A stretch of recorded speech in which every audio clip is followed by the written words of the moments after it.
Isang residente ng Batangas ang kumakatok sa ating programa ngayong araw. Ito ay para sa kanyang may bahay na naghihirap dahil sa iba't ibang mga sakit at kinakailangan ng maoperahan. Ang kanilang kwento, ating panoorin. Mula po nun, na-declare po siya na may rheumatoid disease. Pakaramdam po niya parang mamamatay na po siya.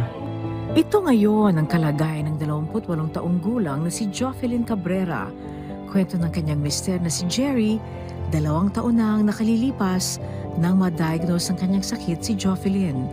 Nagsimula po yun nung nagbuntis po siya sa pangatlo naming anak, na ang akala po namin ay simpleng asma lang. Habang patuloy na lumalaki ang tiyan ni Jofelyn, ay patuloy din na lumalala ang kondisyon nito. Dahil dito ay nagpa siya na siyang ipakonsulta sa isang doktor si Jofelyn. Agad naman umanong isinailalim sa laboratory test si Jofelyn. Nadala po namin siya sa ospital. Doon nga po na-declare na may sakit po siyang rheumatic heart disease. Nagkaroon din po siya ng heart enlargement. Tapos napuno din po ng tubig yung baga niya.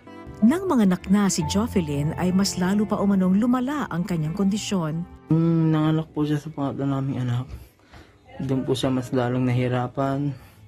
Umuubo na po siya na may dugo. Tapos hindi po siya nakakatulog ng wala pong nakatutok na electric pang. Makalipas na 1 buwan, muli nilang dinala sa ospital si Jofelyn. Ayon sa doktor, kailangan muling isailalim sa iba't ibang laboratory test si Jofelyn. Dito umano kasi magbabase ang doktor kung kailangan na niyang isailalim sa open heart surgery. Agad din silang inirefer ng doktor sa Philippine Heart Center para doon ay pagpatuloy ang gamutan ni Jofelyn. Subalit ang malaki naman nilang problema sa ngayon ay kung saan sila kukuha ng pera para sa laboratory tests ni Jofelyn. Sa ngayon ay huminto na siya sa kanyang pagtatrabaho dahil na rin sa kalagayan ni Jofelyn.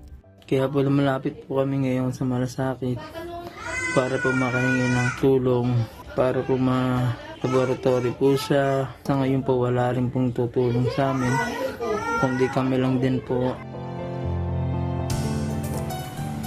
At para po tugunan ang problemang iyan, makausap natin sa inyo ng telepono si Ginoong Abner Zamora II, ang Chief of Staff ni Congressman Raul Angelo Bongalon ng Ako Bicol Party List. Magandang hapon po sa inyo, Ginoong Zamora.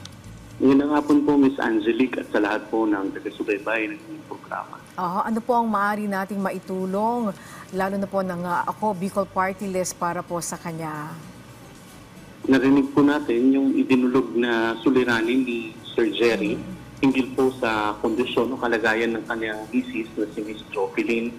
Ang Ako Bicol Party List po sa pangunguna ni Congressman Zaldico at ni Congressman Jel Bongalon ay handang tumulong po para matustusan po ang bayarin nila sa Philippine Heart Center.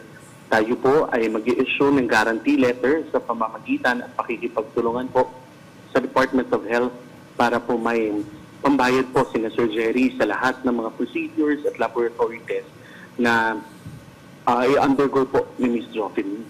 Ayan, magandang balita po yan. At ano pa ho ang mga programa ng Ako Bicol Party List para po sa ating mga kababayan? Marami po tayong mga programa at mga proyekto para sa ating mga kababayan sa kanilang mga pangangailangan pong medikal, sa edukasyon po, pati sa pangkabuhayan po. At marami pa pong iba. Lagi po natin tandaan ang Ako Bicol Party List ay lagi po natin katabang na at kasurog pa. Okay, and finally, ano pong mensahe ninyo para kay Jofelyn at sa kanya pong mister?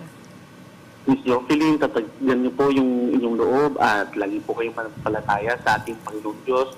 Marami pong nais tumulong sa inyo at isa na po rito ang Ako Bicol Party List. Kay Sir Jerry naman po, saludo po tayo sa kanyang pag-aalaga at pagmamahal sa kanyang misis. Dalangin po natin ang kanyang agarang pagaling ni Ms. Jofelyn po. Okay, maraming salamat po sa inyo, Ginoong Abner Zamora, sa pagtanggap sa aming tawag. At magandang hapon po. At yan po ay si Ginoong Abner Zamora, the second Chief of Staff ni Congressman Raul Angelo Bongalon ng Ako Bicol Party List. At sa mga nais pong dumulog sa ating programa, maaari po kayong magpadala ng mensahe sa ating official Facebook page, PTV Malasakit at Work. Maaari kayong mag-message, mag-email sa amin sa ptvmalasakitwork@gmail.com. Muli, ang tunay na malasakit ay laging at work.